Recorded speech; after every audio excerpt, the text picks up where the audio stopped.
Anyone want to let me examine them from a thyroid perspective?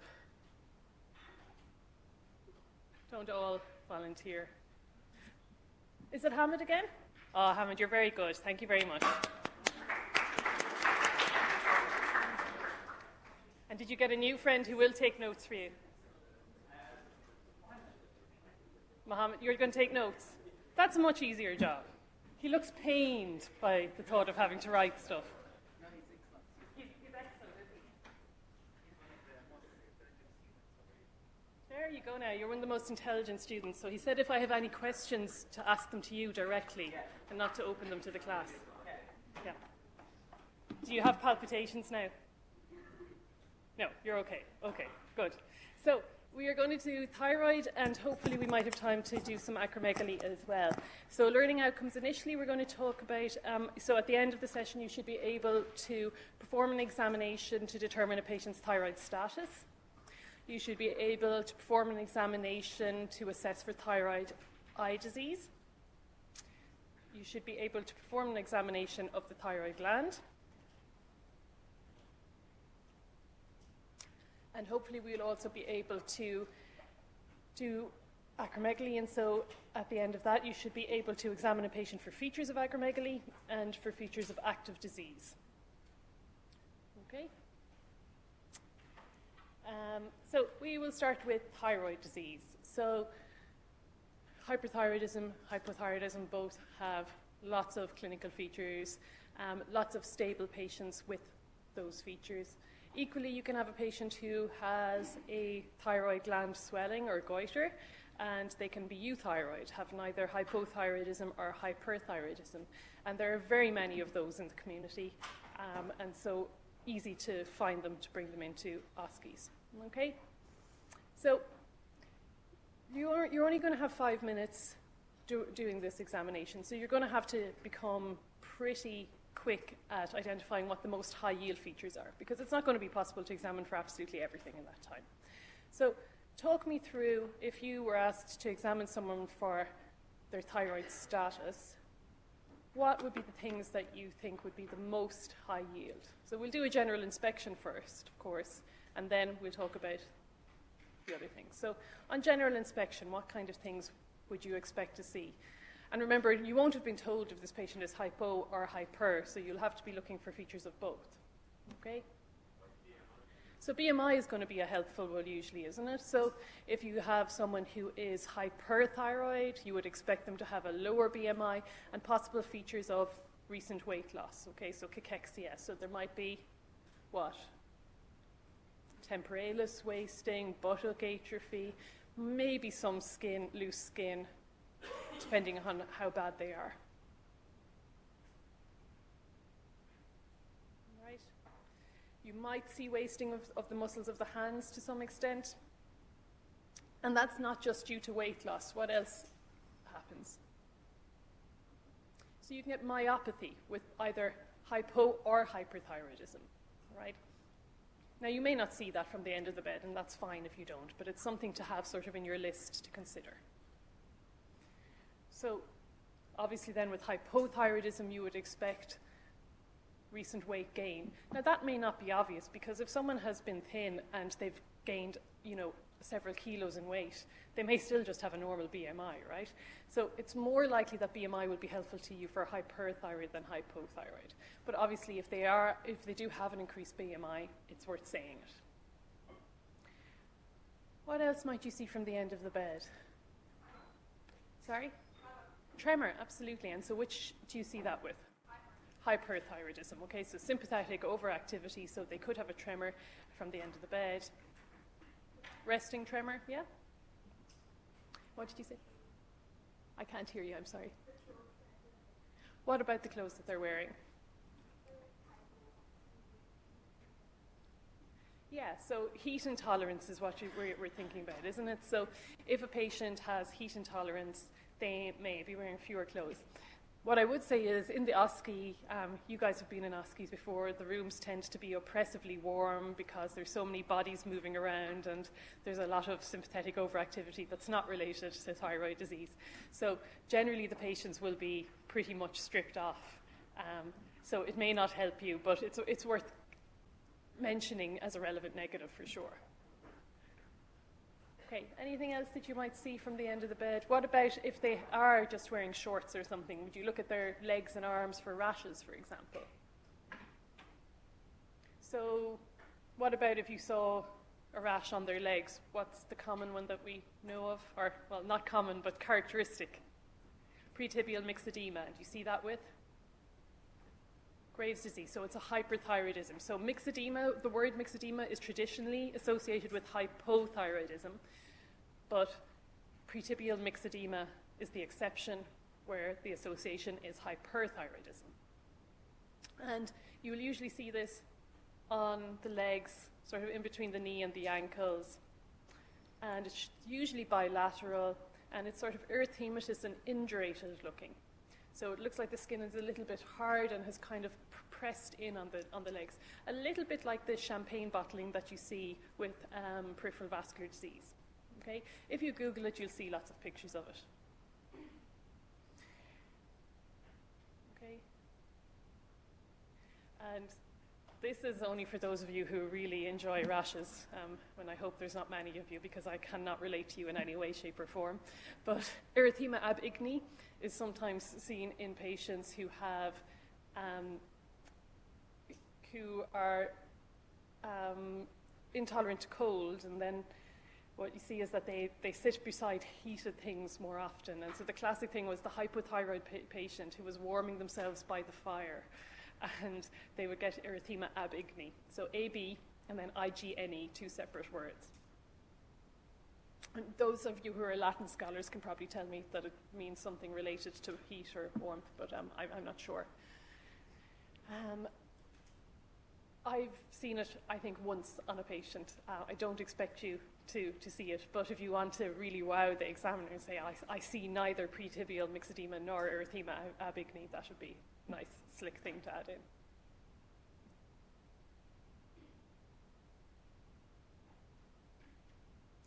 Okay, is it possible you might see a neck swelling from the end of the bed? Yeah. So obviously, if you see that, it's definitely a high-yield thing to comment on. And even things like if they have a glass of water beside them, that's going to be a clue to you that we are going to get you to examine them, to swallow that water and see what happens to the thyroid cartilage. Okay? So I think those are, for the most part, the things that you need to think about from the end of the bed. Usually we don't have much in terms of aids or things around the bed related to thyroid disease, whereas we would with some other endocrine stuff. So then before we start examining Hamid, tell me what parts that you would think would be the most high yield to examine. Should we do a GI exam, a respiratory exam, examination of the hands? What are the kind of things that would be helpful? Obviously, we're going to examine the thyroid. You get 0 points for suggesting that. Sorry? Cardiac. Okay, why cardiac? Yeah, so cardiac is very important for a few reasons. So, yes, palpitations are common with hyperthyroidism, as is atrial fibrillation.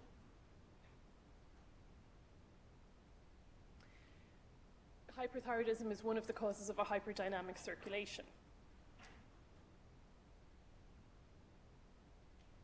And if that's going on for a long enough time, you can get cardiomyopathy initially, and then you would get a systolic flow murmur as well from the hyperdynamic circulation, absolutely. So if they've had very florid hyperthyroidism for a long period of time, they could even have a displaced apex beat, for example. That's not usual, but it's an important thing to consider during the cardiac exam. So you'll be feeling the pulse, you'll be feeling the apex beat, and you'll be listening for murmurs. What about with hypothyroidism? Any issues from a cardiac point of view? So hypothyroidism is an independent risk factor for ischemic heart disease, right? But that's not going to really show up on exam. I suppose if you thought your patient was hypothyroid and you saw that they had like a sternotomy or something, you could link those together, fine. But there's not really anything else that you will see necessarily. And remember, when you start replacing thyroxine in patients who have had hypothyroidism for a long period of time, you can get demand ischemia. So they have now finally started to get a little bit of thyroxine into their system. this is older patients, you know, and it's starting to rev up their metabolism and their heart isn't able to cope with that. So the oxygen demand in the heart exceeds the supply. And so you would very frequently, if you excessively replaced thyroxine in an older patient, have them come in with angina related to the demand ischemia. Again, none of that is stuff that you can see on exam. It's just to be aware of the relationship between hypothyroidism and cardiac disease. Okay? So, other than the heart, is there anything else you'd like to do? So is everyone happy that one of the things we're going to do is feel the pulse? Yeah? Is there anything in the hands that you would look for before you get onto the cardiac system? So thyroid acropachy is important, isn't it? Why is that important? What is it, firstly? It's essentially clubbing related to thyroid disease, isn't it? And why is it helpful to us? So it will tell us the patient has hyperthyroidism, but more specifically than that, it will tell us that they have Graves' disease. Yeah, so what are the other features that are specific only to Graves' disease? You've already told me one, which is pretibial myxedema. So you've pretibial myxedema, thyroid acropachy, and some of the eye disease. Yeah, so which eye problems?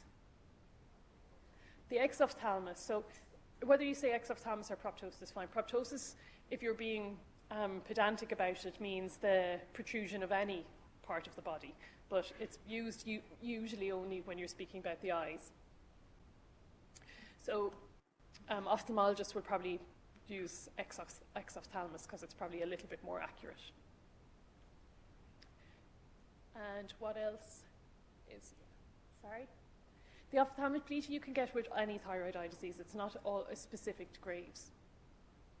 So there's one other thing, the lid retraction, okay, which is also known as Dalrymple sign, pretty sure. If you, don't worry, if you've never heard of that, you don't ever need to hear it again unless you're going to become an ophthalmologist. Dalrymple.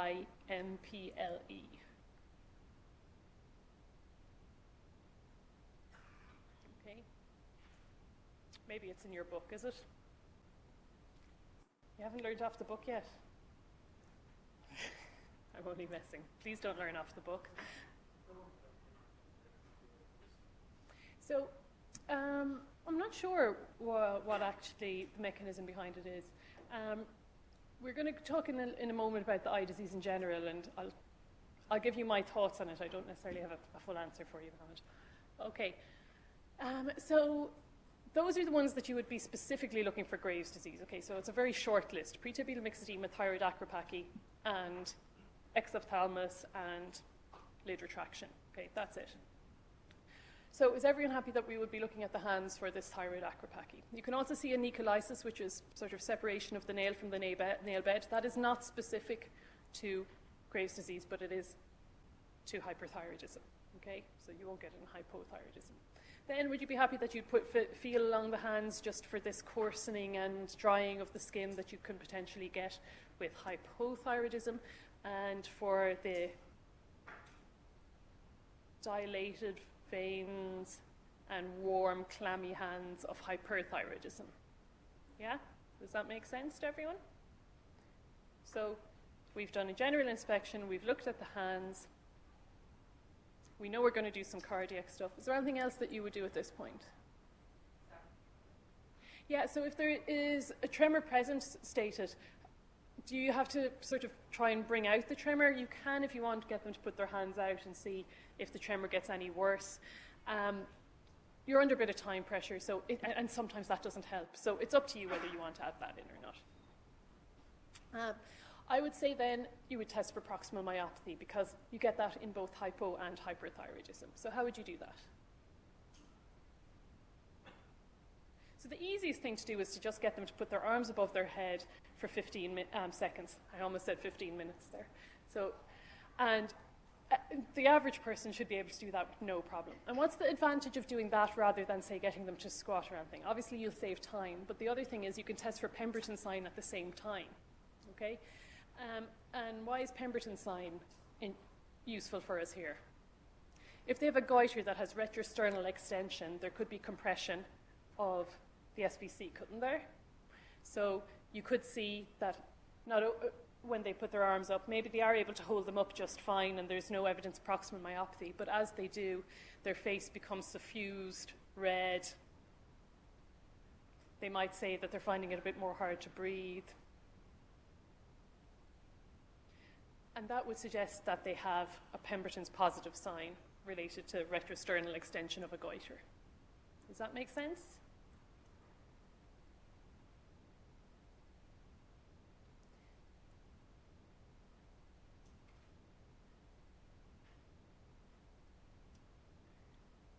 Then would everyone be happy that next we would look at the eyes? I'm not going to do that now because I'm going to do that as a separate ASCII station.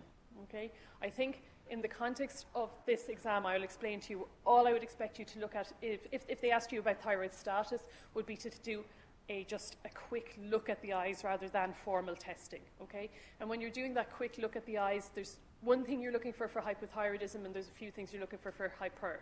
So tell me what they are.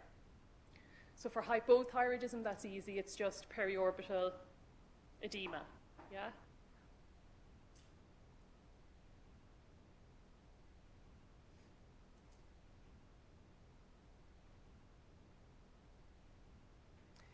And what about for hyperthyroidism? What are you looking for? So if you see any bulging of the eyes, you would say it. You can't formally say there's exophthalmos by just looking at the eyes. You have to have stood above the patient and looked over their head to see that that bulging came out above, right? Otherwise, it's not certain that it's there. So you can say that it looks like there is some exophthalmos, but you'd like to assess formally. Okay, and we'll do that in a minute when we're talking about the eye station separately. You might see conjunctival injection. So if you remember, the pathology around what's happening in the eyes is that there is GAG deposition, so glycoaminoglycans deposition. And so that causes all this retrobulbar inflammation and propulsion, and that will cause edema as well. So fluid is pressed out of the vessels into the eye itself. So they can get conjunctival edema and conjunctival injection. The eyes can just look red around them, particularly just the periphery areas of the eyelids. And that might be because they can't close their eyelids fully. My brother-in-law has Graves' disease at the moment, and his eyes are just perpetually red. They just look, you know, like as if you're very hungover and sleep deprived. You know, that lovely red look that you get in both eyes, the marbling there. I've only seen it in other people, but and it just looks sore to even look at it, right? That's what you're talking about. And the eyes would feel gritty to them as well. And can you imagine that you're not able to ever fully close your eyelids, how irritating that must be? So if someone has Graves' ophthalmopathy, it will probably be fairly obvious to you. They may also have thyroid stare, and that would be something that you would just see easily. So that's due to the levator palpebrae superioris being excessively retracted, and that can happen in hyperthyroidism of any kind, okay? And you've all seen that kind of look in the books. It's quite an obvious thing. So in this general exam where you're not doing a formal eye test, you can mention if you see periorbital edema, which you would see with hypothyroidism, and you would mention if you can see any conjunctival injection, any evidence of erythematous eyelids, potential exophthalmos, and thyroid stare. Okay, those are the things that should be in your list as you're going through this. And then, would you be happy to move on to actually examining the thyroid gland? Now, the examiners might tell you that you don't actually need to examine the thyroid gland in a station where you're assessing for thyroid status, right? Because there may not be time to do that. They might be aware that the patient has significant other features that they want you to elicit, okay? So don't be put off if that happens. All they're trying to do is save you time, because isn't it usual that actually feeling of the thyroid gland itself doesn't give you an awful lot of information about the thyroid status? Like obviously if it's hot and multinodular, it's probably more likely that they are hyperthyroid, but that doesn't happen very often, okay? So we'll go through that in a minute, and I think in surgery you probably have examined neck swellings very commonly, and you're probably very comfortable with doing this, but we'll go through it briefly anyway. Okay, so then, who was it who told me to do cardiac exam? Was it you, Hamid? Yeah, so he's absolutely right. Next I would do, I'd examine for the apex beat, and then not your formal cardiac exam, and I'll show you in a minute what I mean. Literally just listening at each of the valvular areas, and then I would listen in the base of the lungs too. And why would you do that? So if someone has a hyperdynamic circulation for a long period of time, particularly someone who's older who might have a little bit of underlying atherosclerosis already, they are likely to build up a bit of fluid there. Equally, in hypothyroidism, cardiac effusions and pleural effusions are common. Okay? So you have a reason for doing both.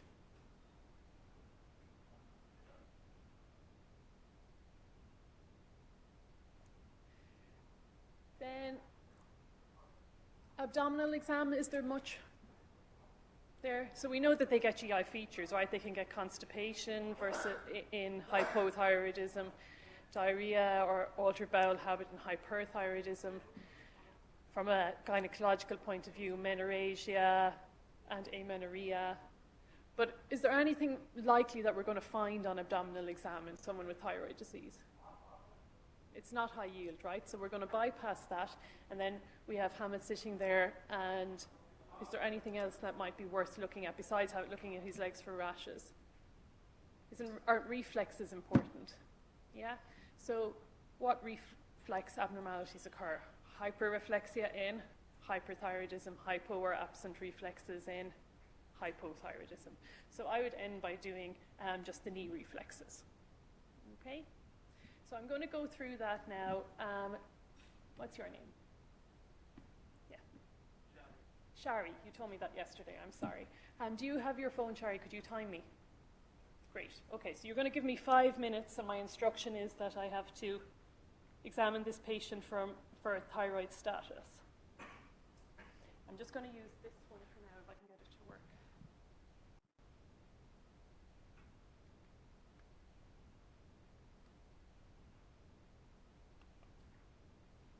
Try.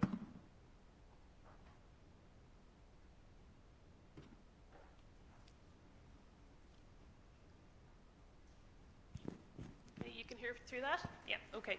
So I think you would probably be best having the patient sitting like this. Why? So you're going to want to examine them from behind to do their thyroid gland, yeah? And you're also going to want to do the reflexes with them sitting out to the side of the bed. Now, for me, it's going to be difficult for me to try and get up in here and look over Hamid's head. So what I'll do is I'll get him to sit here at the edge of the bed, so it's a bit easier for me, okay? If it's an issue for you that you're not going to be tall enough to do it, get them to sit down on the chair beside you in the exam. So there'll always be a chair there as well. And but then get them to sit back up so you can do the reflexes, because it's much easier to do reflexes on legs that are free swinging than ones that are going to touch the ground, yeah? Okay? So just have that kind of choreographed in your head so that you use the time as much as well as possible. And did you have a drink with you? You have both a coffee and water, and you're letting your coffee go cold just for me. Guys, the commitment here. Why don't you go and get both? Okay, so we're also going to just do a brief examination of thyroid. I'm not going to go into it in a 5-minute level of detail because that's more of a surgical type station. But I will do that in a minute separately just so that you are aware of what things you should be doing. But in this, because we have to do it within the 5 minutes of the other stuff, I'm just going to do it briefly and show you what would be expected of you in a brief assessment. Is that okay? So, Shari, you're ready to tell me to go? Yeah. Okay.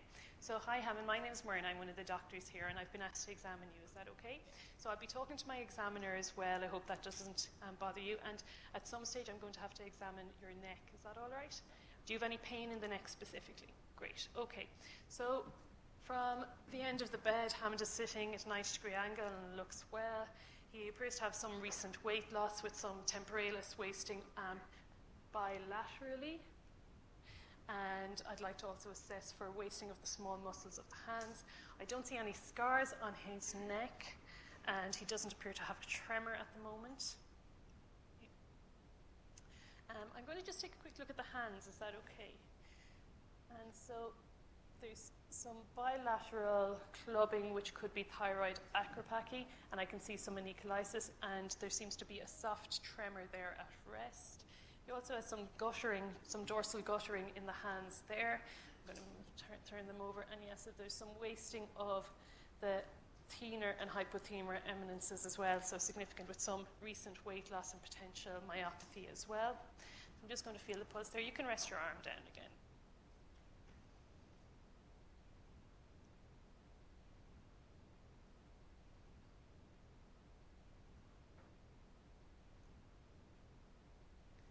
So the heart rate's about 80 beats per minute, and it's regular, so that's probably slightly high for a young man of this age. I'm just going to get you to raise the arms above your head there. And I'm going to ask you to keep them there for about 15 seconds. Is that okay?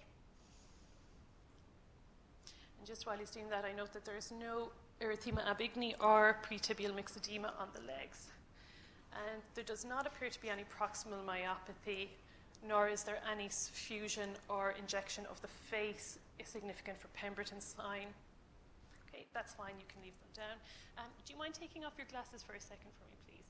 And just looking at the eyes closely, there is no evidence of exophthalmos at the moment, but I'd like to assess that formally. I can see that there's some conjunctival injection bilaterally, and can you close your eyes for me?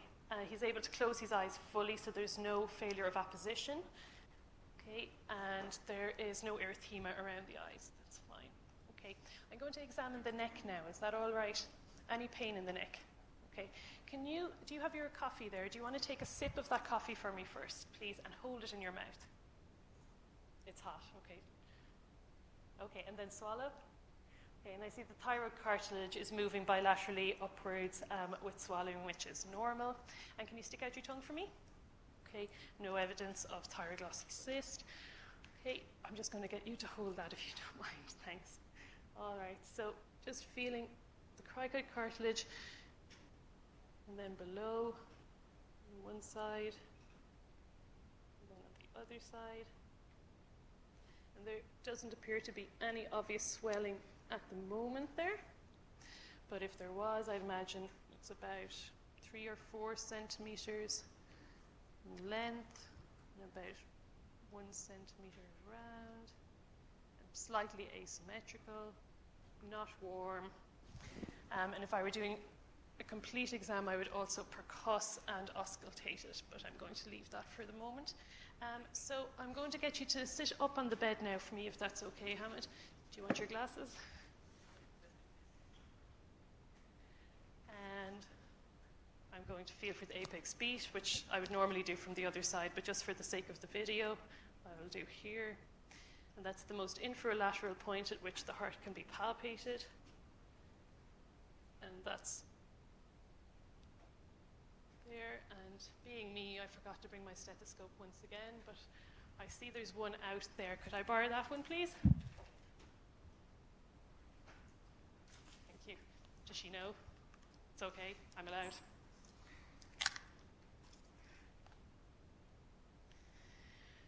I'm just going to listen quickly to your heart, okay?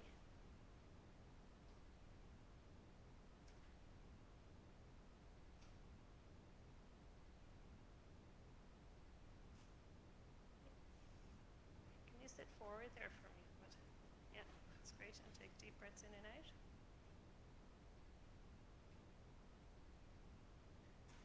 So an auscultation of the heart, there's a flow murmur present, which is pan-precordial. And there is no creps in the bases of the lungs. And now I need a patella hammer. I swear I did try to become prepared, and I ran out of time. But that was only because I had to get the stethoscope. I would have been fine. Does anyone have a patella hammer that I can borrow, please? Sorry, guys. Catherine normally is in charge of bringing all the stuff, and I'm just in charge of showing up, which is a triumph in and of itself. Ah, fantastic. Thank you very much. And so I'll get you to sit there. Yeah, as you are is fine. And feel for the patella tendon. And can you tell me how many grandchildren you have, Hamid? Children? Yeah. That's my classic question to ask patients. It usually doesn't work with students, unfortunately. And some of you may have grandchildren. And that was nice and hyperreflexic, but this one was hyporeflexic. So try and interpret that. Okay, so that's what, that's all that I would include in a thyroid status exam, and be aware that sometimes they won't even let you examine the thyroid because they want you to get through all the other stuff to see what the abnormalities are. I would say you're probably more likely to see a patient with hyperthyroid signs than hypo, because the ones with hypo tend to not be that obvious. Okay? So then we go into doing one if, let's say they just ask you to examine the thyroid gland. Now, I'm by no means the expert on this in terms of it being an OSCE station, because normally it's a surgical OSCE station, right? But I will tell you how I would go about it, and certainly if you want to talk to your surgical lecturers, then is there anything else that they would add in? That's absolutely fine, okay? So basis of what you want to do, your general inspection, and in particularly they're interested in seeing if you note any scars there from previous surgeries. Is it possible that someone could have a goiter while also having had a previous scar? Yeah, so subtotal thyroidectomy or partial thyroidectomy would be done commonly enough, so you could see that that is there. Next principle would be, after general inspection, close inspection, yeah? Would you normally then look for the retrogoiter extension? I would usually leave that till the end of the exam in this case, okay? So I would go just looking closer inspection, looking for scars and looking for a swelling. And then get them to swallow. Why are you doing that? To see if the swelling moves on swallowing, which is what you would expect with a thyroid. So you're doing that to outrule a non-thyroid neck swelling, yeah? And then when you get them to stick out their tongue, you want to see if there's a retraction of the skin inwards, which would suggest that there is tagging there, so a thyroglossal cyst, yeah?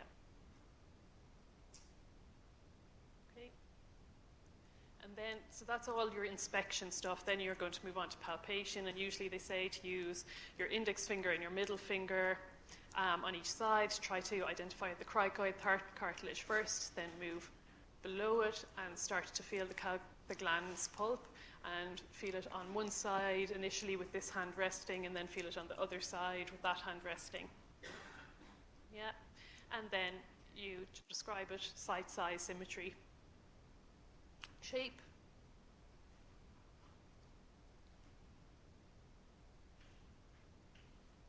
Then what would you do next?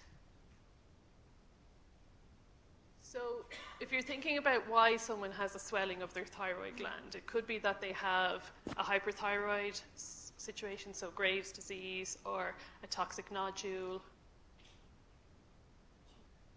toxic adenoma. But it could be a malignancy, right? So it could be a tumor, which is benign or malignant. Or it could be that the swelling there is actually a lymph node and it's a lymphoma, right? So therefore, what else is worth examining in terms of palpation at this point? Lymph nodes is what you should be doing next, isn't it? So can you, if I examine them, can you shout out to me which ones I'm examining each time? Yes, and what I usually do is I put my fist here, and Hamid, can you just put your head down on my fist, your chin down on my fist?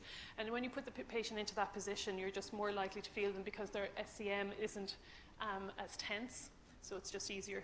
So submental, you were saying to me here, then submandibular up here, preauricular, postauricular in here, occipital, then down behind the SCM. It's the I can't, one person shout at me. Or nobody. Yeah, so the D-cervical chain, then up in front of it, and then 2 fingers in here, and ask the patient to shrug their shoulders. Which one? Supraglottic. Okay, I I can hear you. I can hear, I'm sure you're all saying the same thing. I'm not sure. Okay? So it is, if you were only given 5 minutes and you were asked to examine the thyroid gland, you should expect that you should do a quick lymph node examination there as well, because it is very relevant to local findings. So then after that palpation of both the gland and of the nodes, what will you move on to? Percussion? Okay, so what am I going to percuss? What's the purpose of the percussion here? You want to see if there's extension of that goiter from the neck down into the retrosternal area, don't you? So ideally your patient won't be wearing a shirt, because that makes it a little bit harder. But you're going to percuss all the way down, and what you should be hearing is a nice loud percussion from there being air, which is resonant, and if there's any dullness, you should expect that that's some retrosternal extension. Yeah? Yes, what's your name? Don't. No, I would say if there isn't a midline neck swelling consistent with a goiter, it's highly unlikely that they have disease down there, unless the surgeons tell you otherwise. But I've never heard of someone who's had retrosternal extension with no obvious swelling here, so I wouldn't bother in that case. And then, where is that nice lady's stethoscope again? Can I borrow that again? Thank you. What's your name? Nadine. Sorry for stealing your stethoscope without telling you, Nadine. So then what am I listening for when I listen over the thyroid gland? Bruy, and what would that be significant for? Yeah, so you'd expect that this is a hypervascular thyroid, usually due to there being hyperthyroidism, specifically Graves.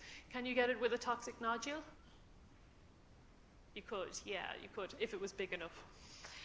The other thing that you need to be wary, though, is could the person have some extension into their vasculature as well, right? So hopefully that would be fairly obvious to you. You won't be able to differentiate. You won't be able to differentiate, so don't worry about it. So then you're going to listen over the thyroid itself, and you want to warn the patient before you do this. You're listening for a bruy. And if you hear one, you should listen down as well. And say that it transmits into the retrosternum region. Okay? Then it's at that point that I would get them to raise their arms this time to look for the Pemberton sign, which is still useful. And again, if you didn't see any features to indicate that there was retrosternal extension, it's probably not necessary, but it is a nice way to finish off your exam anyway. Okay? And so then I get you to raise your arms, 15 seconds, and look for the diffusion into the face. This time we're not going to comment on proximal myopathy or not, because if you haven't done an examination for their thyroid status, you won't really have any clue as to whether they should have it or not, because they could just have a goiter and be euthyroid, correct? So this time we're really only looking for Pemberton's as opposed to proximal myopathy. Thank you. Okay? So that's how we would go through it for a formal thyroid examination of the thyroid gland. Yeah, does that make sense to everyone? So then what about if they asked you to just examine for thyroid eye disease? Okay. What would you do in that situation? So talk to me first about thyroid eye disease. What are the abnormalities? We've already decided that there's a few for hyperthyroidism related to Graves, so exophthalmos and lid retraction. But then there are some other ones that you can get with hyperthyroidism in general, aren't there? So thyroid stare we mentioned. What else do you know? Sorry? Yeah. So so they can have scleritis and erythema of the eyelids. Yeah. What else? What are they likely to complain of? Yeah. So gritty eyes is the first thing. And what about their visual acuity? Can that be affected? Yeah. So double vision is the more common thing than visual acuity abnormalities. Why do they get double vision? It's the extraocular muscle weakness, so ophthalmoplegia related to extraocular muscle weakness. And which muscle becomes the weakest of the extraocular muscles? Inferior rectus, yeah. And so then there's a mnemonic to try and remember these, which is I'm slow. So inferior rectus is the first one, then M for medial rectus, L is for lateral, O for the obliques, yeah. And I don't think that, maybe there's no W, maybe it's just I'm slow without a W, okay? It's not usually important, guys. What you're meant to remember is that they get diplopia because they have extraocular muscle weakness, okay? But when we're examining them for this, because we know that inferior rectus is the one that's most likely to show abnormalities first, what will we expect when we do the H and we ask them to follow it? They'll get diplopia, and where will the diplopia be most obvious? What does the inferior rectus do? Moves the eye down when it is out. So yeah. So if I hold my finger over here, Hamid is using his inferior rectus in which eye? In his right eye, yeah. In his left eye, which one is he using? Something else. Yeah, superior oblique, yeah. Okay, and then when I hold it over here, he's using his inferior rectus in his left eye. My point is so if you're doing this H with a patient and you're asking them, are they getting double vision? The places you are most likely for them to say, yes, I am getting double vision, is when you're holding your finger over down here and down here. Does that make sense to you? So that's going to be the most high yield part. So we'll come back and we'll go through this in detail. So ophthalmoplegia, and the main symptom from that is going to be diplopia, and the commonest muscle to be affected is the inferior rectus, and they will complain of double vision when we are doing the testing of them with the two bottom parts of the H, if that makes sense to you. Okay, what else in terms of their vision becomes around? Can their visual acuity be affected? Yes, so if someone has all this buildup of the gag in their retrobulbar space and it causes all this edema in their eyes, it can cause visual acuity abnormalities. So should you test their visual acuity? Yes, you should. And something that's more specific that they get is color desaturation. Okay? You've probably heard of that before with optic neuritis as well. Okay, so color desaturation. How do you test that normally?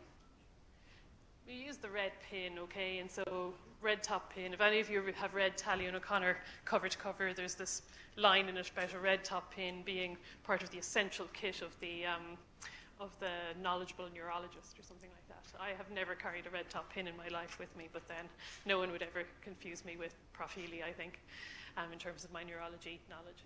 So if you want to test for that as well, be my guest, bring your red top pin. And what will they say if they have color desaturation?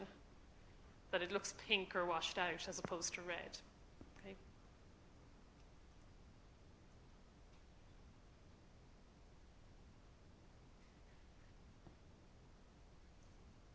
So then there's another specific test that we do in patients with eye disease. They get lid lag, don't they? So what do I do to test for that? So I hold the finger up, and I would expect that when I move that finger down, there is lag of the eyelid behind the pupil. Yeah, so the pupil moves, but the lid doesn't, as opposed to with supranuclear palsy, whereby when you hold the finger up and then you put it down, there's pupil lag, isn't there? Yeah. Don't be talking to you about supranuclear palsy this early on a Tuesday morning. It's just rude. We'll wait and we'll do that after Christmas. Okay, so the way I would suggest you would go about your eye exam then is as follows. You will do a general inspection of the patient, and they'll have told you already that you're examining them for thyroid eye disease. So you will specifically mention about the eyes, looking for any evidence of conjunctival edema, periorbital edema, conjunctival injection, redness of the eyelids. You'll ask the patient to close their eyelids, and if there's failure of apposition of the eyelids, you would comment on that too. And that would be part of exophthalmos, right? All the other stuff just non-specific, but that would be specific to exophthalmos. But equally, because this is related to thyroid, you would mention then if you do see a midline neck swelling, and if you see any scar on the neck. You don't need to do anything further than that. You don't need to get them to swallow or to stick out their tongue or anything. It's just in the context of this being a thyroid exam, you should at least reference the thyroid gland. Okay? Then after doing that, I would get behind them, and I thought I would be just about to be able to see over your head, but I'm not, Hamid. So I'll get you to sit down there. And you need to make great pains of looking over this way, and if you're able to see the eyeball protrude above the supraorbital ridge, then you can confirm that there's exophthalmos. And if you're super extra, you can say that you would like to get an exophthalmometer to measure the exact distance out. That's legitimately a thing ophthalmologists do. But we are not going to do that. I have no idea what it even looks like, whether it's a big machine or it's something that's handheld. Does anyone know, anyone ever used an exophthalmometer? No. It's like a what? Like a big protractor. Good. Yeah, I think now that you've said it, I know what they are. Okay. Do you have one, Ben? Any chance? No. Yeah, just pick it out along with your red tipped pen. Red tipped pen. Yeah. Okay, so that's all you need to do to prove for sure that there is exophthalmos. You should be able to see above the ophthalmic ridge, and I think there's 4 grades of it too, and I am not committing them to memory, so I don't suggest you do either. You'll be the only person in the exam room, including the examiner, who knows what they are. So that, after doing that, then I would move on to examining for visual acuity. Okay, so all of you should have a Snellen chart. Here's one we printed literally this morning. You don't have to go and buy a fancy one in overpriced medical shops that won't be named. You can just print one out like this, all right? And it'll tell you exactly how to use it on the back. The only really way that you can go wrong with this is by not reading the instructions, right? So I've seen people do this, like, and we'll say, okay, so Hamid, can you sit there, cover this eye for me? Yeah, all right. And just hold it like that and say, can you read them for me? Surprise, surprise, he'll be able to read them all if you hold it like, 3 inches from his face. So if it says place chart 10 feet away, place it 10 feet away. There's another one that says place a certain number of meters away, right? And obviously the letters are a different size on that, okay? And how you read the vision is different on that too. So you actually have to follow this, or else you're not doing something that is legitimate. If I were doing a proper full-on visual acuity exam, the first thing I would say is, okay, so do you have any visual problems? Okay, can you see my full face? Yeah, can you cover this eye? Now, can you see my full face? Why do you do that? So if a person has a prosthetic eye, once you cover that one, they won't be able to see anything, right? So it's just a good screening test to have in at start in case we were being that mean and we tried to trick you. We'd never do that. Okay, and so then you do the same with the other eye normally, but in this case, I'm going to leave that bit out. I'm going to assume that he only has thyroid eye disease and he doesn't also have a prosthetic eye. By the way, can you get the exophthalmos unilaterally in thyroid eye disease? You can. So don't think it's something else. And the mechanism isn't known why they get it in one and not the other, but it is very well described that you can have it unilateral. So don't think that you've got it wrong just because you can see one bulging and one not. Or don't overthink it and think, oh, this one is bulging and this one must be a prosthetic eye, because that's how mean they are. Okay, so I'm going to go about 10 feet away. So I'd say that's probably about here, roughly. So I'm going to get you to cover your right eye with your right hand and tell me the lowest line that you're able to read.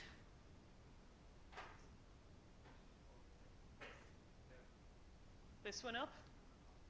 This one. T-O-Z. Okay. And tell me how many you can read on this one? There's a D there, all right. Yeah, okay. Let's try the other eye then. Okay, what's the lowest one you can read here? T-O-Z. Okay, tell me what you can read on this line. Okay, you can't. No, that's fine. That's fine. That's fine. That's my point on this is And it doesn't matter, I don't care if you test them with or without their glasses in this. Probably better to test without because it gives you a sort of a truer reading of their visual acuity. Because we're only doing gross testing here. We're not doing it in terms of deciding, whether he needs glasses or not. So you don't have much time to do this. If all things were equal, you would start at the top and get them to read down. But we don't have the luxury to do that. So what I always say is tell me the lowest line that you can read. Okay?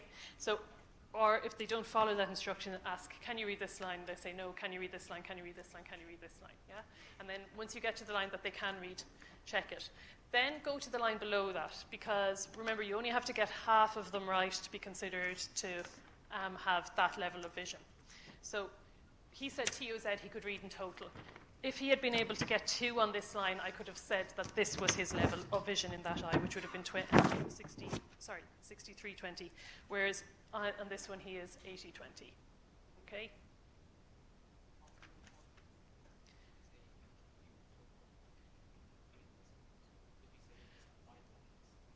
Yeah, so if you were able to read more than half or more on this line, I would say that your, whichever eye that was 2063, 6320, whichever. Then, but because you were only able to read 1, so you had bilateral 2080. Yeah? Is that okay? Everyone all right with that? Make sure you have one of these. Use the same one always, because then you'll be used to it if you do need to use it in the exam. Okay? And the key is to start to go from the bottom up, so that you start at the line where they say they can see them, rather than, if I had spent ages on this, we would have had to go down through this one, this one, this one. I have pretty good vision, so I'd probably have got to here before I would have had to stop, and then you would have wasted loads of time going down through all that. Do you understand what I mean? So you're better off asking them which is the lowest line that you can read, or going, can you see this, can you see this, can you see this? And working up. And always remember that if they say this line, to check the line below. Okay? So that's the part that I would do next. Then, after that, what would you involve? So you've checked for ophthalmos, you've checked for visual acuity. What else could you do now? Check for neglect? Lid lag. Okay, yeah, I was like, right, we're taking the big segue there. Yeah, you're absolutely right, so lid lag. Okay. So very simply, and you can do both at the same time because it'll be bilateral. So can you see my finger there? And do you see one finger or two? Okay, and usually that will be the case. Even if the person has profound diplopia, when you have them in that neutral spot, it tends not to be represented, okay? So that's what you would expect. So can you follow my finger with your eyes? And no lag on looking upwards, and then move downwards, and the pupils should move as normal, and there should be a delay or lag of the lids in following the pupils. Okay? Not specific for Graves' disease, but seen in all types of hyperthyroidism. And then after that, we would check for diplopia, which would be the manifestation of the ophthalmoplegia, correct? So the finger is now here. So any diplopia, looking at my finger now. Okay, so then when I move just across, any double vision? No. Any double vision there? Now, any double vision there? Yes. Yes. Okay, so, and then any double vision over here? Yes, yes. Any double vision up here? It's not as bad there, is it? A little bit, and a bit over there? A little bit, yeah, okay. So I'm only like being a little bit glib about it here. So you would expect that there would be some double vision, and you would see it in both eyes. Now, normally if I was looking at, say, if we were doing cranial nerve exam of the eyes at the moment, and I was trying to isolate which of the muscles was affected, we would go into that in a bit more detail. And I would start asking him to cover one eye and which of the images disappeared, stuff like that. All of that's on the videos online, and we will do that in more detail when we are doing cranial nerves. But in this situation, we probably have a global ophthalmoplegia. All the muscles are affected. As I said, inferior rectus is affected first, but all of them will be affected to some extent. So doing that test of asking them which image disappears when you close one eye is not going to be as useful to you. Okay, so you can forget about that for now. And some of you look like you want to forget about it forever. And that's fine. There's certain things that are more important for certain exams than others. Okay, so if we go through that in real time then, Shari, are you ready to time me? It's a good question, isn't it? Okay, so I have my patella hammer, I've got my Snellen chart. I don't have my red-topped pin. Does anyone have one of those? Who are the budding neurologists? No one's going to admit to it anyway. Does anyone have a pen that has a red top in it, and we'll use that to pretend? I don't recommend doing this test, but you can if you want. There you go, thanks. What's your name? Melanie. Benny, thank you. Okay, so here we go. So I'm just going to sit down for the moments because I think that will be easier for people to see everything. No, you stay as you are, you're fine. So, Shari, I am now ready. Can you give me my instruction? Can you please examine patients? Okay, eyes for thyroid? Okay, thanks. Okay, hi Hamid, my name is Muirne, I'm one of the doctors and I'm going to examine your eyes today, is that okay? Are the eyes sore at all? Yeah, and a bit gritty feeling? Okay, all right, I try not to hurt them as I'm examining, is that all right? And let me know if you get pain at any point. So on general inspection, there is some edema in the conjunctiva of both of Hamid's eyes, and there seems to be some conjunctival injection bilaterally. Can you close the eyes fully for me there?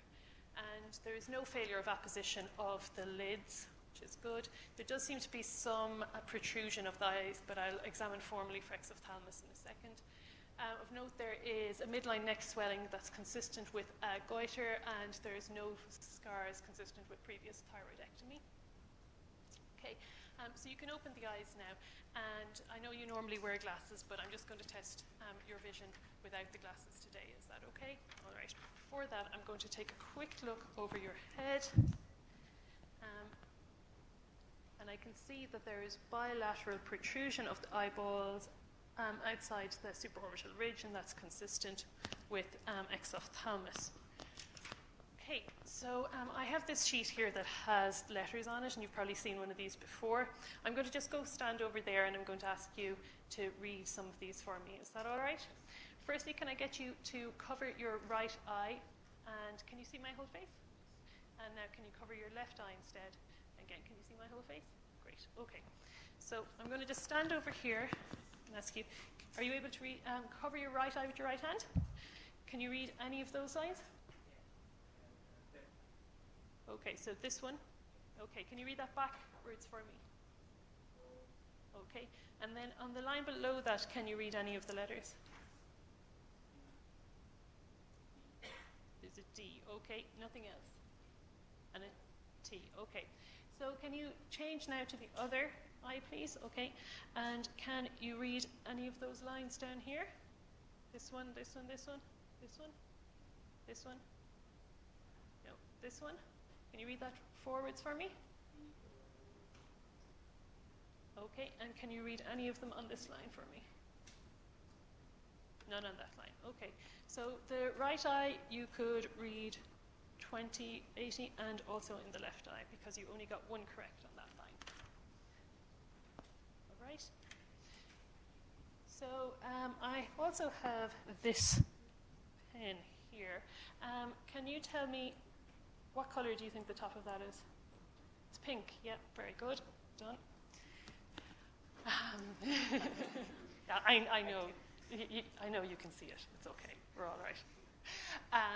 Right. So then I'm just going to ask you to take a look at this finger here. All right. And can you see one or two fingers? Okay. Can you just follow your the finger with your eyes? Again. Okay. Still seeing one? Okay. So keep following my finger with your eyes, and I want you to tell me then if you see double at any point. Is that okay?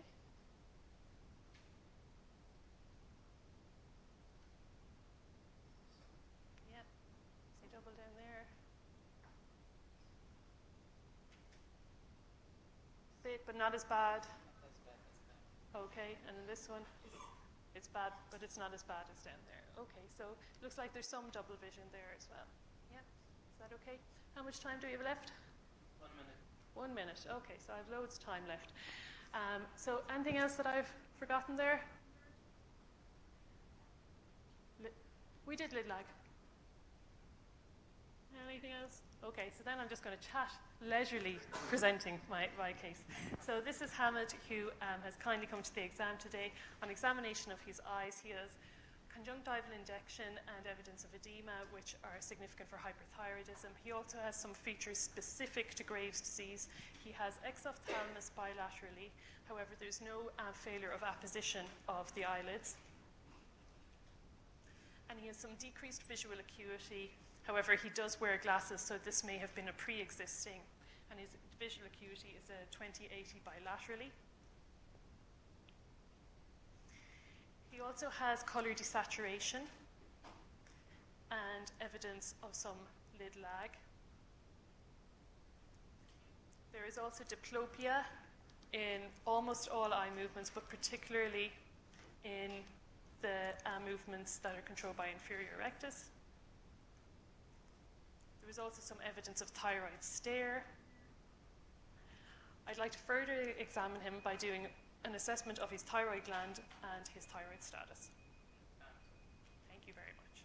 Okay.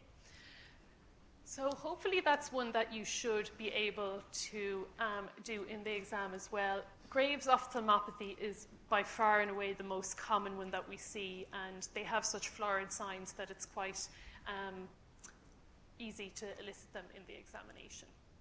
And no one needs to invest in an exophthalmometer, but I would suggest spending whatever 5 cents or whatever to print a Snellen chart and to have one with you at all times, because there's a variety of other things where we might need to assess that as well. And those of you who are going to be ophthalmologists, obviously you're aware that there's a lot more to it than that, but that's the basics of what we would want from a general medicine exam for acuity assessment. Okay? Everyone all right with that? Yes, Jonal. You'll get 1 minute warning, yeah. So after 4 minutes, they'll tell you you've 1 minute left. And after that, would you generally try and wrap up I think if it's a physical examination station, I would be inclined to try to wrap up then, because let's say there were 4 other things that you want to get done, right? You're only going to probably get one of those done in the 1 minute, whereas if you say to me in that 1 minute, I would also have liked to have done this, looking for this, you can cover all 4 of them, so you'll actually end up getting more marks that way. If let's say you're in a communication skills station though, and there's no sort of presenting part that you have to do, just keep going where you are, because it sounds really strange to just abruptly finish then. And similarly, like if you're writing a prescription or something or whatever, just carry on at what you're doing. If you're doing an NG tube or cannulation, just keep going, because you're not going to have to present any of those things at the end. Is that all right? Okay, do you need a little break? Yes. Yeah. Girls here, you definitely need a break, because you wouldn't stop talking for the last 5 minutes. That's okay. Everyone go and take a break. So it's 11:39, so 11:50 come back. Is that all right? Okay, thanks very much, and thank you, Hamid. Are you willing to have acromegaly? Great, thank you.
I am that.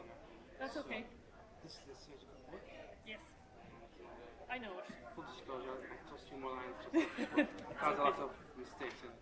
So here they said that grave specific, you have thyroidoplegia. Yeah, I know. That, I was just talking about that. Was saying like if you go look into the ophthalmology reading this, and these are the people who are the experts on it. They will say that the ophthalmoplegia can occur in any thyroid eye disease.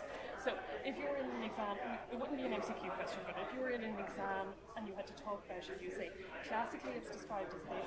Some people say ophthalmoplegia is included in graves, but actually it's also written that it can happen in any thyroid eye disease. Okay. And the lid line, it says here any cause. Yeah, the lid retraction is specific to graves, and the lid lag is any cause. If you want, I can send you links to show you the information if you want. But what I'll do is I'll talk to the surgery guys and say not to include this as an MCQ because it wouldn't be fair. Is that okay? Thank you very much. Okay.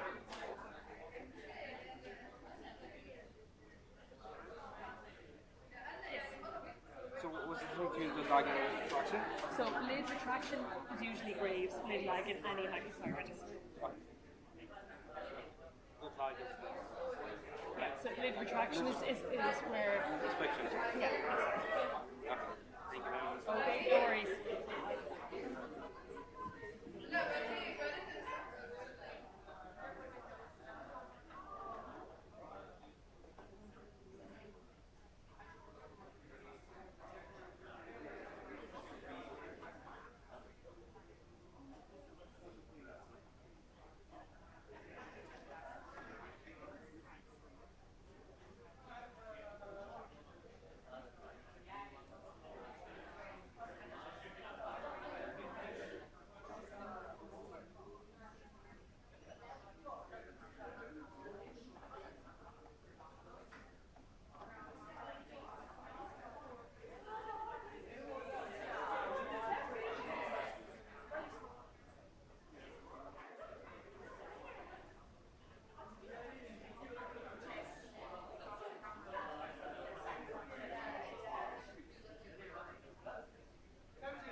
Okay, guys, we get started again.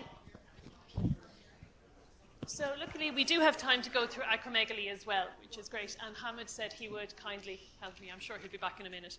So acromegaly, you could be asked to... oh, there you are. I was looking for you up there. So acromegaly, you could be given a variety of different instructions. It could be, you know, this patient has presented with some symptoms. Please examine them from an endocrinology perspective. That is the hardest and I think unlikely situation, but just be aware of it. So what kind of symptoms would you expect them to present with?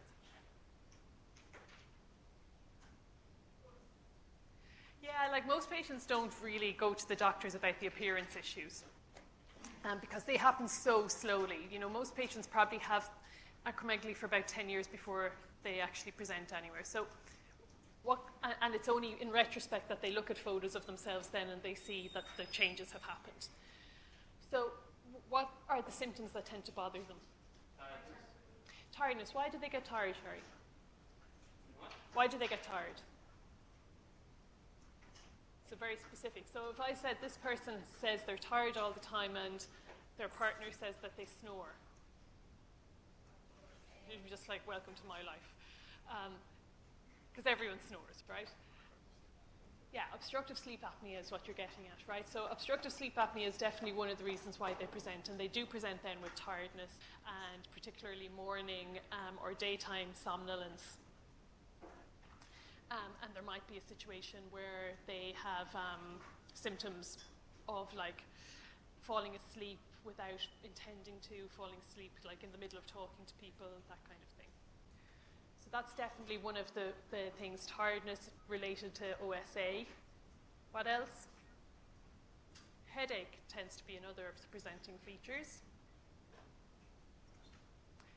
And then the visual disturbance, which is bitemporal hemianopia, exactly.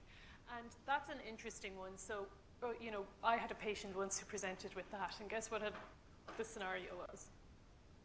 He'd been in a car crash. And the reason he'd been in a car crash is because he had lost his peripheral vision. Okay? But that only ended up becoming an issue for him after he came in, and he'd broken a bone or something, and he said, this is what happened. And some discerning doctor, not me, noted on general inspection as they were walking through the emergency department that this person had coarse features, and decided to refer them to the endocrinologist and do some testing. That's the level of doctoring you want to be able to do, guys. Looking for street pathology. Just everybody you see, name that diagnosis. Okay, so those are the kind of things that they often have. The other things that then when you question them, they'll talk about having a lot of sweating. Potentially their skin has gotten oilier and they've got acne from it. And then if you ask them, have they noticed that they've developed skin tags, they'll say that that has happened too. And those are actually the features of active disease. Okay, so if someone were to ask you to look for active disease related to acromegaly, you would be asking them about headaches, asking them about sweating.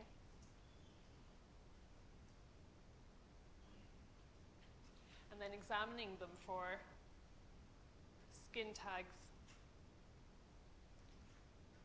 hypertension. Skin tags can be anywhere. That's a good question, but yeah, they can get them anywhere. And then the acne and oily skin are meant to be related to the active disease as well. But I was talking to a friend of mine this morning who's an endocrinologist, and she said that one is probably the softest of all the features. And so, like, if they had the others and didn't have acne, you wouldn't say, oh no, this disease is quiescent. It probably is active. Okay? So, if they say to you, this patient has presented with tiredness and snoring, or this patient has said that they have lost their peripheral vision recently, or this patient complains of headaches and loss of peripheral vision, what they are trying to say is, this patient has acromegaly, please perform the appropriate examination. Okay? That would be the meanest way of asking you to do it, but I want you to be prepared for that in the eventuality. Okay? The more likely scenario is, this patient has acromegaly, please demonstrate the features of acromegaly. Okay? Or, this patient has acromegaly, please assess the patient for features of active disease. Okay? The middle one is what I would say is the likely instruction 95% of the time. So tell me what I'm going to examine for someone who has acromegaly. And this is a real set piece, guys, because if you know it, you can fly through it. And if you haven't studied it, you're just going to bomb. So we'll expect to see a very bimodal distribution of the scores on this one. Right, so just let's definitely the hands. So, but on general inspection, aren't there a load of things that you can mention for someone with acromegaly without ever touching them? So tell me what you would be describing. Yes.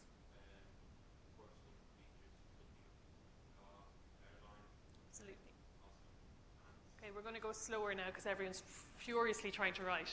And I can see on general inspection you may not be able to write. What's your name? Ian. That was tougher than all the features of acromegaly. So, Ian, we'll go through them. You're absolutely right, everything. So, whether they will get taller or not depends on when they got it. So, if they got it while they were still growing, they could have pituitary gigantism. That's unlikely in the patients that we will have. But while they may not be taller, what they do get is widening of their hands and feet. And so they might say that they wear larger shoes, for example. And so the widening and flattening of the feet and thickness of the dorsal ankle pad is what you see on the feet. And then the hands, you're meant to describe them as warm, doughy, spade-like hands with spatulate fingers. Imagine if you put that up on your dating profile. And some books say that the doughiness indicates activity of the disease, and others do not. So, doughy. So, have you ever baked bread? Yes. So, dough is what you have before the bread is baked. So, it's like it's going to be softer. You know that doughy feeling? Yes. So everyone go home, get a recipe for a good sourdough, have it prove for a few hours, then feel it, and that's what doughy feels like. And then please bring me in all of your bread to sample, because I'm a carb fiend. Gluten is my favorite thing.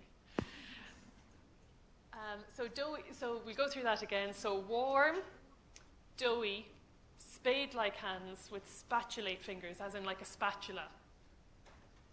Do you ever fry eggs? Okay, so do you know what a spatula is? We're good to go. Great. And then, Ian, you were describing a lot of the features on the face. Yes. What's your name? Lisa. Yeah. So no. It's a fair point. Like, they don't sound like particularly attractive features. I think they probably have less stigma around them than, say, things like moon face. My experience of our patients who come to the exam who have acromegaly is that they are they're fantastic people, and they're really interested in who's whispering. Someone's whispering. I'm sorry, I just can't concentrate if you're whispering. If you want to ask me questions, be my guest. I will answer them. Back to you, Lisa. So, most of them are quite used to hearing about it, and like one of them is a lecturer in another school, not a medical school and stuff, and he's like fascinated by what you guys talk about, and he was happy to chat for ages about himself. So my sense is in this exam for the OSCE, they'll absolutely be fine about it. I suppose if it's someone who has a new diagnosis of acromegaly who's on the wards, what might be the best way to open up into it to the examiners is to say that this patient has classic facial features of, or classic features on general inspection of acromegaly. And then the examiner will tell you whether they want you to go into it in more detail. Okay, but in the OSCE, you can be happy to use those terms, because our patients will have been told that that's going to happen, and they're all just really nice about it. So then in the face, what you're talking about, the coarsening of the features, so Ian, you were mentioning that they have the supraorbital ridging. So all of this is due to what? So they have GH levels are much higher than normal, and their IGF-1 levels are. And all of this leads to both visceral and metabolic manifestations of growth hormone excess. And the visceral ones are soft tissue overgrowth.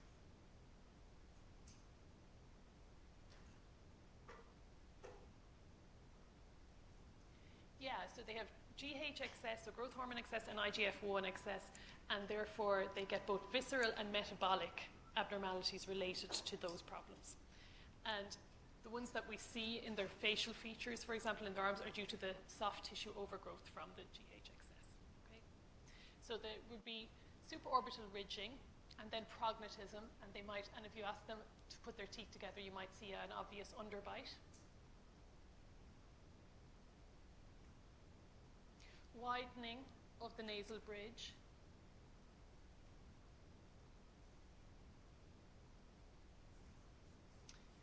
Splaying of the teeth or interdental separation.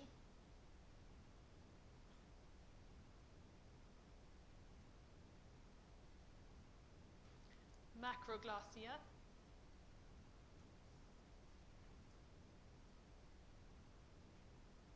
And you can often see on the tongue then teeth ridging on it, because their tongue has become so big that their teeth sort of bite into it a little bit. Can you imagine how uncomfortable that must be? Then if you look into the mouth, you can sometimes see some tonsillar hypertrophy. And obviously they can have goiter as well. So unfortunately they're set up very perfectly to develop OSA, because they get this flattening of their nasal bridge, tonsillar hypertrophy, big tongue, underbite, and goiter. And all of those things, can you see how each one of them by themselves could contribute to you having glottal collapse and poor inflow when you're lying down, but obviously this is going to make it that much worse when you have more than one of those together. So sort of a negative synergistic effect.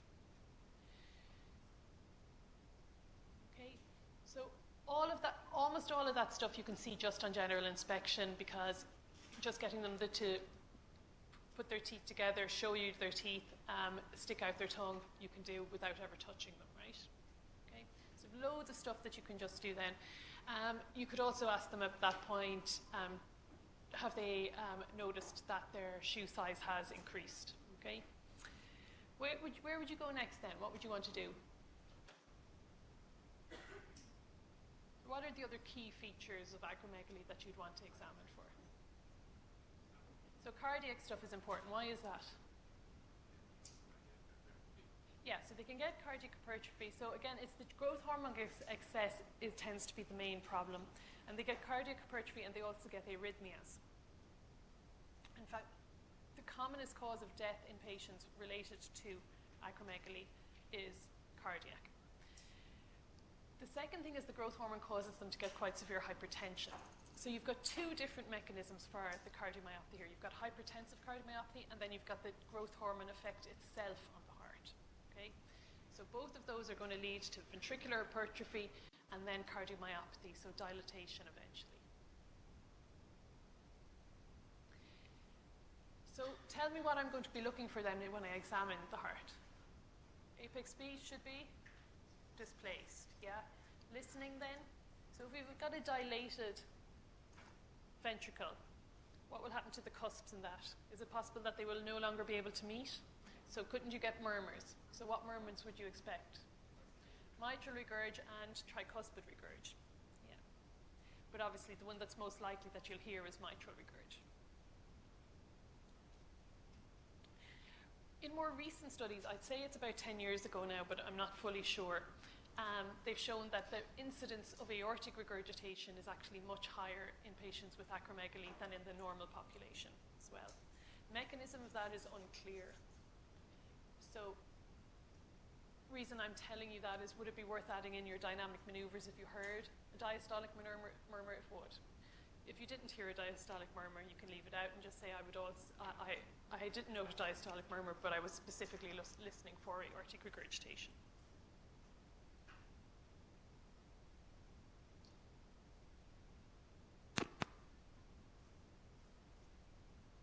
And ventricular arrhythmias are more common, but it would always be worth feeling with the pulse for atrial fibrillation as well.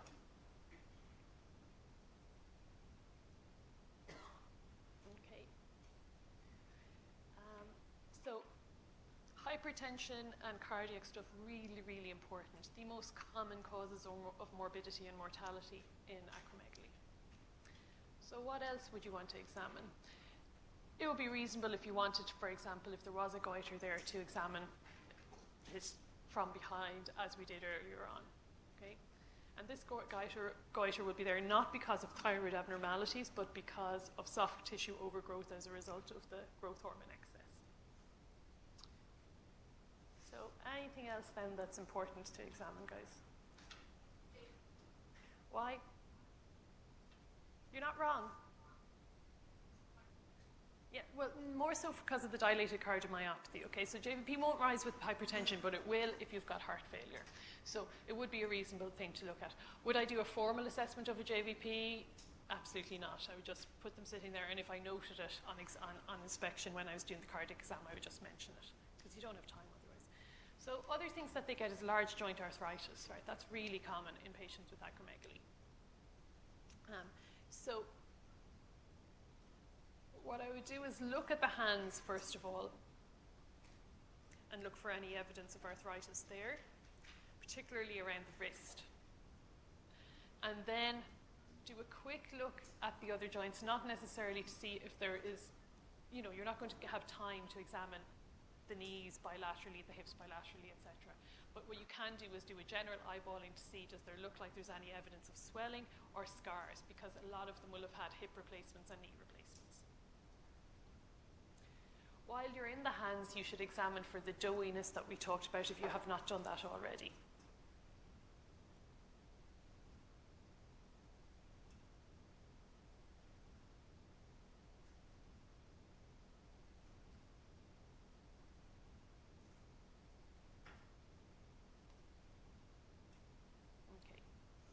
There's one other big thing that we haven't talked about that they get that we haven't examined for yet. So diabetes, yeah, they say about 10% of patients will get frank diabetes, and that would be a secondary diabetes, so a type 2, but secondary to their growth hormone abnormalities. So growth hormone interacts with the cortisol and causes hypercortisolemia. That's a very basic explanation of it. And then about 50% of them will have impaired glucose tolerance. So hyperglycemia is really common in these patients. But there aren't a huge amount of features that you will see for that. You might see needling of their fingers because they're testing, and you might see acanthosis nigricans in their axillae. But other than that, there's probably not a lot to tell you whether they're diabetic or not. Something else that we need to examine you haven't mentioned yet? Visual fields. Yeah, the visual fields are really important. Okay. So we all are happy that the common visual field abnormality is that they will lose their peripheral vision, and that's by temporal hemianopia. Just remember, though, for a second, what the cause of most acromegaly is. It's pituitary disease usually, and what is it in the pituitary? Macroadenoma usually, isn't it? Okay, so all of you have seen a tumour at some stage, whether it's in a book or a specimen in theatre or something like that. How many tumours have you seen that are perfectly oval and symmetrical? Probably none, right? The reason I'm saying that to you is that this tumour is sitting there up in on top of the chiasm in the pituitary sella, isn't it? What do they call it? Sella turcica. Yeah, Turkish saddle or something like that, isn't that it? Yeah. And more than likely, it is pressing more on one side than the other, because these don't tend to be perfectly symmetrical tumours, right? The reason I'm saying that to you is when you do a visual field exam on this patient, what you might find is that they have absent vision here, and it's quite obvious, and only a small bit absent here and only a small bit absent here. And I've seen lots of students say that the person had normal vision because this side was completely fine and this side there was a little bit that was not fine, and they just decided to ignore that when they were presenting it back and say that it was normal. Okay? So don't expect it to be exactly the same amount that's missing on both sides, because that's often not the case. All right?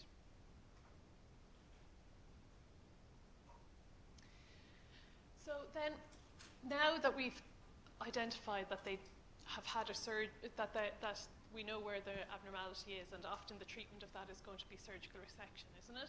Where would you look for the scars to indicate that they've had surgical resection? Where? Yeah, so mostly they do it transsphenoidally. So is it likely that you'll see anything there? Probably not. Some patients have scarring up here, the older type ones, so they'd have a scar just in under their upper lip. I haven't seen that in years and years, but just to be aware of it, I guess. Okay. And so, as I said, then the last thing that you would look for is all over the skin for evidence of skin tags. Okay.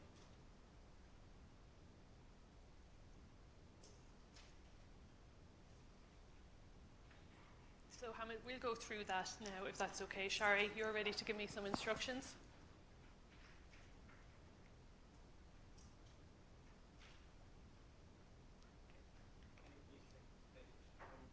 Okay, so Hamid, nice to meet you. My name is Muirne. I'm one of the doctors here, and I'm going to examine you today. Is that okay?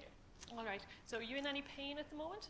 Okay, so I'm just going to be talking to my examiner here. So on general inspection, Hamid is a tall man of normal BMI, and he has some classic stigmata of acromegaly.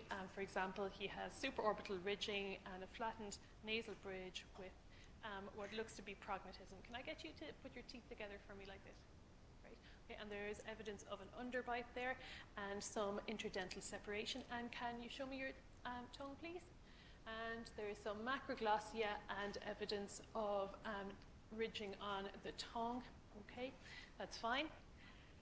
And I also note that there is a small midline neck swelling that's possibly consistent with a goiter. Okay, can I take a closer look at your hands there?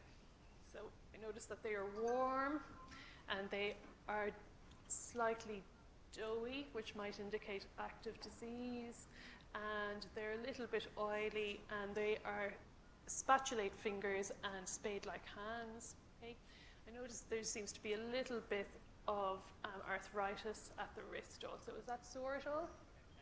A little bit sore. Okay, that's fine. All right, I'd like you to sit up in the bed for me now. Is that okay? And I'm just going to examine your heart. Okay, and normally I would do from the other side, but we're looking for, firstly, I'm going to feel your pulse. I'll get you hold that there for me. Thank you. And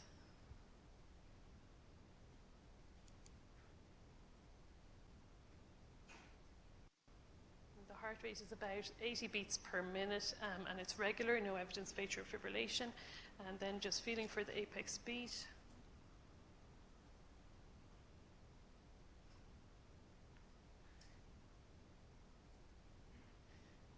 So it's slightly displaced to the anterior axillary line and about the 7th intercostal space. I'd like to test the blood pressure at the moment now as well.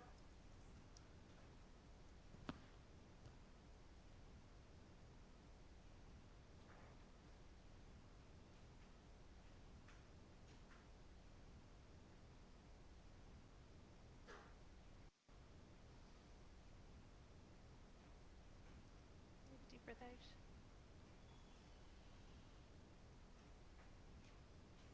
So there's a systolic murmur present, which is loudest in the mitral area.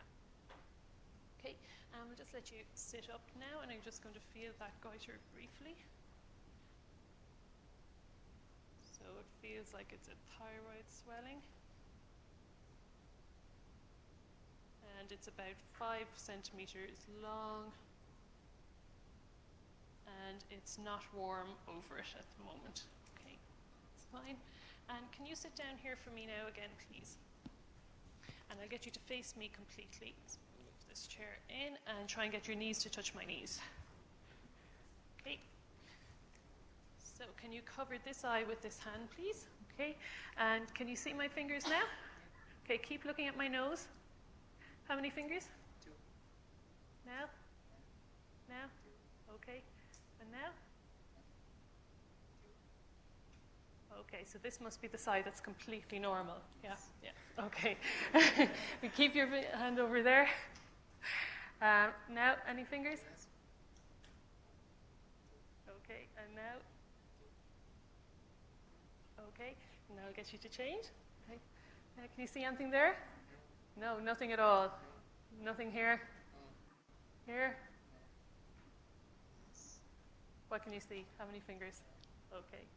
Now? Nothing. Yes, you can see 2. Okay, great. Keep your hand where it is. Okay. Now, any fingers? No? Yes. Yes. How many fingers? No. No. Yes, yes. Yes. Yes. Yes. How many fingers? 2. Okay, very good. And do you get any tingling in your hands at all when you're writing or anything like that? Yeah. Yeah, okay. Let me just tap there for a few seconds and let me know if there's any tingling. Some tingling there, okay. And there seems to be a little bit of wasting of the muscles and the distribution of the median nerve bilaterally. Okay. How much time do I have left, Shari? 1 minute. 1 minute. I'm just looking there at the knees, and I see that you have a scar here that's probably consistent with the previous total knee replacement, and I'd like to do the same with the hips as well. So, in summary, Hamid has several features of acromegaly. He has evidence of coarsening of his facial features, as discussed, and he has a midline neck swelling consistent with the goiter. He has some large joint arthritis, and he has doughy spatulate hands, doughy spade-like hands with spatulate fingers. He also has some evidence of large joint arthritis, and in terms of his visual field examination, there's some evidence of hemianopia. It is not bitemporal, and that it only seems to affect the right-hand side, but it's possible that there is a pituitary tumor which is encroaching more on one side than on the left, one side than the other. I'd also like to examine him for skin tags, to ask him about headaches, and to do a formal blood pressure assessment for active disease. What did I score? No, I think suspect given everything. Yeah. Great. 55. 55. I couldn't have done any better. 55. I feel your pain. That's why I'm trying to get everything changed. Okay. Oh, I wasn't bare before that. Yeah, okay. I know. Seriously. You'd think I'd have copped on to some of these things by now. Poor Ray. I'm on constant remediation with him. Okay. So I'm sorry, I forgot to say initially when I was talking, but carpal tunnel syndrome is really common in acromegalies, and the main reason for it is median nerve edema. So the growth hormone excess causes edema of the nerve, but they can actually just get compression from the soft tissue overgrowth as well. So they say, I think it's about 20% of them get it, and it's bilateral is very common.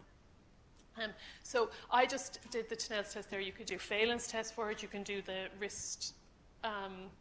There's like 5 other ones that you can do, but that's the one that I find the most high yield. There's the wrist flick test apparently, and then as I said, that's the one that I find the most high yield. Tap over the flexor retinaculum and you should reproduce the tingling that normally happens in the median nerve distribution.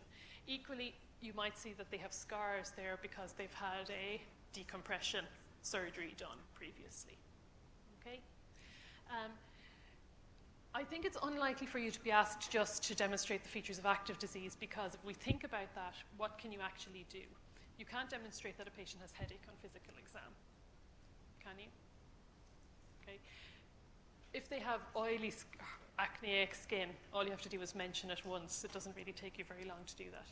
Blood pressure, we won't have sphygmomanometers there, probably, I don't think. I have to check that, because I think that's actually one of your, isn't that one of the sub-eye things? So actually there will be sphygmomanometers there, but I don't think we'd ask you to do it as part of the station. I'll check that out and I'll ask you. So the only things you could do there is really look for skin tags, look for the acne and oily skin, and chest test their blood pressure. So it wouldn't be enough for a 5-minute station. So I think it's more likely that you'd be asked to demonstrate the features of acromegaly. And that could be a question that you might be asked in an MCQ, for example, the features of active disease. Okay. Anyone, any questions? The mark sheets are almost ready. I think they're going to get signed off tomorrow morning, as far as I'm aware. So then we will be putting them up on Moodle so that you can look at them. There's only 7 mark sheets in total, I think. Anything anyone wants to say or comment? Yeah, what's your name again, Rian? What other parts of endocrinology? So we need to do a full day on diabetic stuff. So mostly with that, it's Charcot joint and peripheral neuropathy. Those are sort of the key things that come up there. The reality is, like Addison's patients, Cushing's patients, those kind of things, they don't really have many features on exams. So long cases, fine, but for short cases, you wouldn't get asked that kind of stuff. Okay? So diabetes is the main other thing to think about. And I suppose parathyroidectomy, but that's usually in relation to renal disease. Like, you're not going to have a 5-minute parathyroid exam, don't worry. Party?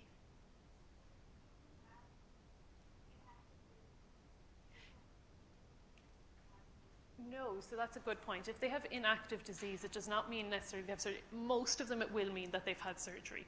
But some of them could be on, somatostatin analogs, cabergoline, ketones, all the different medical treatments, and have very stable disease. Okay, so you won't know the status of their disease by just asking about those things. Yes, what's your name? Claire.